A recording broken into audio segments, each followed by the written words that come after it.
நமது மைவி3 ஆட்ஸ் சொந்தங்கள் அனைவருக்கும் வணக்கம். இன்னைக்கு என்னன்னா, நம்ம மைவி3 ஆட்ஸ் பார்க்கணும்னா விளம்பரம் ரொம்ப முக்கியம். அந்த விளம்பரத்துக்கு என்ன முக்கியம்னா கேப்சா. அந்த கேப்சாவ அடிக்கிறதுக்கு எது முக்கியம்னா கீபோர்டு. அப்போ இது எதுக்கு சொல்ல வரேன்னா, இன்னைக்கு காலையில அம்மா சொன்னாங்க. "ஐயா இன்னைக்கு டைப்பிங்கே சரியா வர மாட்டேங்குது" அப்படி இப்படின்னாங்க. Samsung mobile அம்மாவுது. அந்த சாம்சங் மொபைல் என்ன ஆயிடுச்சுன்னா, அதில உள்ள கீபோர்டே வேலை செய்ய ஆரம்பிச்சிருக்கு. அது என்ன ஆயிருக்கு, டைப் பண்ணா அந்த ஸ்மால் லெட்டர் ஆகுறது அந்த ஏரோ 2 வாட்டி டச் பண்ணா தான் ஸ்மால் லெட்டர் ஆகுது. இது அம்மாவுக்கு கம்ஃபர்டபுளாவும் இல்ல, அவங்களுக்கு தெரியவும் மாட்டுது. அதுக்கப்புறம் சரி மொபைல் குடுங்கன்ட்டு அம்மாட்ட வாங்கி, அந்த மொபைல பார்த்தேன், நம்மளே எனக்கே குழப்பமாயிருச்சு. ஒரு 2 வாட்டி பிரஸ் பண்ணுறது தெரியாது. அதுக்கப்புறம் ஆப்பரேட் பண்ணி பார்த்தோனே தான் தெரிஞ்சது. நானே ஒரு கேப்சாவ மிஸ் பண்ணிட்டேன்.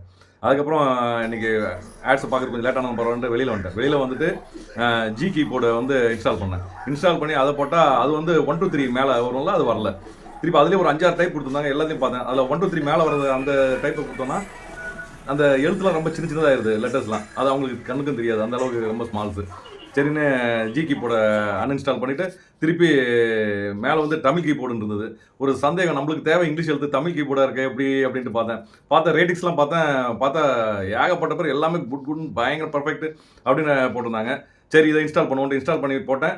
அது தமிழில் அதாவது இங்கிலீஷ்லேருந்து தமிழை மாற்றலாம் அப்படின்ட்டு நிறைய ஆப்ஷன் கொடுத்துருந்தாங்க. நம்மளுக்கு இங்கிலீஷ் தான் தேவை, அதுக்கு கீபோர்டுக்காக மட்டும்தான் அது நம்ம யூஸ் பண்ண போகிறோம், கேப்சாக்கு மட்டும்தான் அப்படின்ட்டு அதை இன்ஸ்டால் பண்ணி அதை மட்டும் போட்டு டப்புன்னு கேப்சாவை ரெடி பண்ணி அடிச்சுட்டு சரி ஒரு வீடியோ போட்டு வந்துடலான்ட்டு செல்லை வாங்கிட்டு ஏன்னா அவங்க அம்மா இதில் அந்த இதுவும் கிடையாது, ஸ்க்ரீன் எப்படி சொல்கிறது, ஸ்க்ரீன்ஷாட்டும் அந்த எடுக்கிறதும் கிடையாது. அதான் நம்ம மொபைலை வச்சு இப்படி எடுத்தேன். கொஞ்சம் ஸ்மாராக தான் இருக்கும், இருந்தால் பரவாயில்ல, அட்ஜஸ்ட் பண்ணிங்க. நான் சொல்ல வேண்டியதை புரிஞ்சுக்கிங்க, அவ்வளோதான். நம்மளுக்கு கேப்சாக்கு ரொம்ப முக்கியம் என்னென்னா கீபோர்டு தான். இதில் பெரும்பாலும் இன்னொரு விஷயம் தெரிஞ்சுங்க, எந்த கீபோர்டு நீங்கள் யூஸ் பண்ணாலும், அதாவது நம்ம கேப்சா வரும்போது 9 எழுத்து நம்ம கேப்சா, நம்ம மைவி3 ஆட்ஸில் 9 லெட்டர்ஸு. அதில் ஸ்மால் லெட்டர் தான் நமக்கு கேப்சாவுக்கு தேவை.